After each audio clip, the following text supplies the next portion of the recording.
Recently, India quietly released an updated official map. It formally assigns new names to 27 locations in the Arunachal Pradesh region and explicitly flags 3 specific areas as being illegally occupied by China since the 1962 war.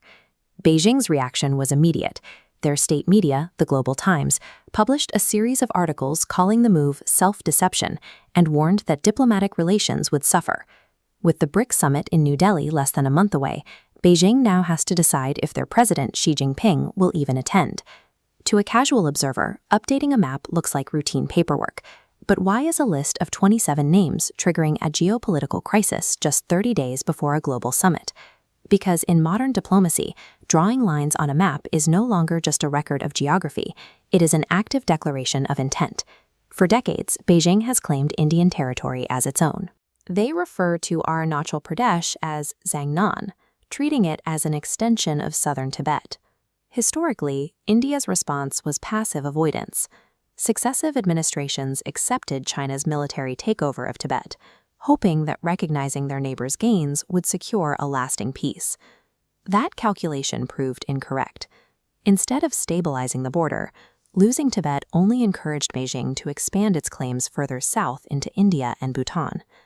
The engine of this modern conflict is a specific document, the 2005 Border Pact. A 2005 pact clause states border resolutions must account for the settled population. China weaponized this by rapidly relocating citizens into artificial villages within contested zones. Creating these demographic facts builds a case to absorb territory without firing a weapon. India's updated map is a direct response to this strategy. By officially renaming these 27 locations, New Delhi is creating a legal blockade to neutralize China's demographic claims. This is reinforced by the Har Ghar Tiranga campaign, an initiative ensuring the Indian flag flies from every border home, asserting a clear, local identity. Simultaneously, India is populating its own strategic border villages, ensuring that any future talk of settled populations supports Indian sovereignty rather than Chinese expansion. India is no longer just defending physical ground. It is actively weaponizing cartography to halt Beijing's administrative advance. The timing is not a coincidence. Releasing this map just 30 days before the BRICS summit in New Delhi is a deliberate diplomatic provocation. It leaves Xi Jinping with 2 difficult choices. If he boycotts the summit, he isolates China and loses a vital opportunity to project a united front with Russia against Western influence. But if he attends, he must do so while implicitly acknowledging India's territorial defiance in front of the world's media.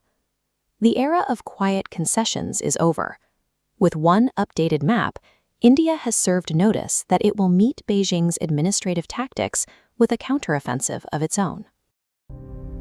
If you value clarity over chaos, explore more on Clear Lens X.